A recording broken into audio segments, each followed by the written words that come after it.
Iran Israel యుద్ధం నేపథ్యంలో ఆలయాల్లో నిత్య అన్నదానాలపై కూడా గ్యాస్ ప్రభావం కనిపిస్తోంది. కమర్షియల్ గ్యాస్ సిలిండర్ల షార్టేజ్ తో అన్నదానాలు అక్కడక్కడ నిలిచిపోతూ ఉన్నాయి.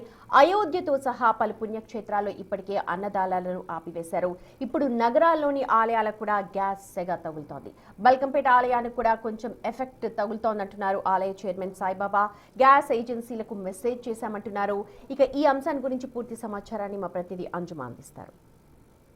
కమర్షియల్ గ్యాస్ సిలిండర్ల కొరత ప్రతి ఒక్క రంగాన్ని కుదేలు చేస్తుంది. ప్రస్తుతం దేవాలయాలలో నిర్వహించే అన్నదానాలకు కూడా దీనివల్ల ఆటంకం ఏర్పడుతుంది. అయోధ్య వంటి పుణ్యక్షేత్రాల్లో కూడా ప్రస్తుతం నిత్యాన్నదానాన్ని నిలిపివేసినటువంటి పరిస్థితులు ఉన్నాయి. మరి హైదరాబాద్ నగరంలో పరిస్థితి ఏ విధంగా ఉంది?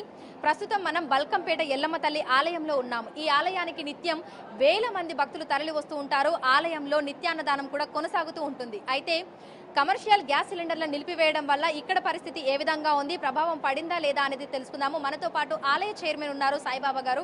ఒక్కసారి ఆయనతో మాట్లాడదాము. నమస్తే అన్న. బల్కంపేట ఎల్లమ్మ తల్లి ఆలయానికి అనేక మంది భక్తులు తరలి వస్తుంటారు. వచ్చే వాళ్ళకి మనం ప్రసాదం వితరణ చేస్తూ ఉంటాము, నిత్యాన్నదానం కూడా నిర్వహిస్తూ ఉంటాము. ప్రస్తుతం పరిస్థితి ఏ విధంగా ఉంది? గ్యాస్ సిలిండర్ల ప్రభావం అనేది పడిందా? మనకి గ్యాస్ సిలిండర్ది కొంచెం ఉంది. మేము ఆల్రెడీ మెసేజ్ పెట్టాము అక్కడికి, కంపెనీకి పెడితే వాళ్ళు గ్యాస్ అయితే ఇప్పుడు అయితే మాకు ప్రస్తుతంగా ఉంది. ఫ్యూచర్లో ఏమైనా ఇబ్బంది అయితే మేము కూడా దాన్ని ఆపుకోవాల్సి వస్తుంది. సో ప్రతిరోజు అన్నదానం కోసము వంట చేస్తూ ఉంటారు, ప్రసాద వితరణ కోసం కూడా వంట చేస్తూ ఉంటారు. అయితే గ్యాస్ సిలిండర్ల మీదనే చేస్తూ ఉంటారా? ప్రతిరోజు మనకి ఎన్ని సిలిండర్లు అనేవి యూసేజ్లో ఉంటాయన్న? ఇప్పుడు మనకు అన్నదానము ఇంతకుముందు ఒక 5 months అవుతుంది. అన్నదానము మన కన్స్ట్రక్షన్ అవుతుంది. అది దానికోసం అన్నదానం ఆపేసాము. మామూలుగా అయితే ప్రసాదం, లడ్డు, పులిహోర ఇవి మనం చేస్తూ ఉంటాం రోజు. దానికో రోజు 4-5 సిలిండర్లు వాడుతాం మేము. ప్రస్తుతం కదంబం పేరుతోటి కూడా మనము భక్తులకి సాంబార్ రైస్ కూడా పెడుతున్నాము. అయితే ప్రతిరోజు ఎంతమంది భక్తులకు పెడుతున్నాము? ఈ ఎఫెక్ట్ వల్ల ఆ కౌంట్ ఏమైనా మనం తగ్గించడం ఏమైనా జరిగిందా అన్న? ప్రస్తుతానికి అయితే ఇప్పటివరకు మనం ఎంత పెడుతున్నాము. ఇంకా ఫ్యూచర్లో ఇప్పుడు 5 days తర్వాత కూడా మన ఇబ్బంది అయితే అప్పుడు మనం ఆలోచిస్తాం దాని గురించి. సో బల్కంపేట ఎల్లమ్మ తల్లి ఆలయంలో ప్రస్తుతం మనకి అంటే నిత్యాన్నదానం అనేది 5-6 నెలల క్రితమే ఆపేసినట్లుగా చెప్తున్నారు. ఎందుకంటే బిల్డింగ్ కన్స్ట్రక్షన్ జరుగుతుంది కాబట్టి నిత్యాన్నదానాన్ని నిలిపివేశామని. అయితే ఆ స్థలంలో మనకి అంటే దాని ప్లేస్లో మనకి కదంబం అని మాత్రము వస్తున్నటువంటి భక్తులకు పెడుతున్నారు.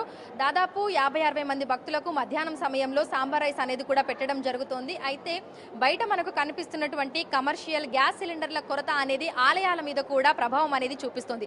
బల్కంపేట ఎల్లమ్మ తల్లి ఆలయంలో ప్రతిరోజు కూడా 4-5 సిలిండర్ల వరకు కూడా యూజ్ చేస్తూ ఉంటామని, ప్రస్తుతం అయితే స్టాక్ ఉందని, అయితే 2 రోజులకు ఒక్కసారి కూడా మనకి సప్లై అనేది వస్తుందని, పరిస్థితులు ఒకవేళ ఇదే విధంగా కొనసాగితే అందుకు సంబంధించి ఆల్టర్నేట్ గా కూడా తాము మార్గాలని అన్వేషించేటువంటి ఆలోచనలో ఉన్నట్లుగా కూడా మనకు ఆలయానికి సంబంధించినటువంటి నిర్వాహకులు అయితే తెలుపుతున్నారు. సో ప్రస్తుతం అయితే అంటే గత కొన్ని రోజులుగా అయితే మనకి ఇదే విధంగా కొనసాగుతోంది. గ్యాస్ సిలిండర్ అయిపోయిన ప్రతిసారి కూడా ఏజెన్సీ వాళ్ళకి మెసేజ్ పెట్టడము, కాల్ చేయడము, అందుకు అనుగుణంగా వాళ్ళు సప్లై చేయడం అయితే చేస్తున్నారు. అయితే రానున్న రోజుల్లో పరిస్థితి ఏ విధంగా ఉంటుంది ఏంటి అనేది మాత్రం అంచనా వేయలేకపోతున్నామని అయితే చెప్తున్నారు. వీడియో జర్నలిస్ట్ నరసింహతో అంజుమ, బిగ్ టీవీ, హైదరాబాద్.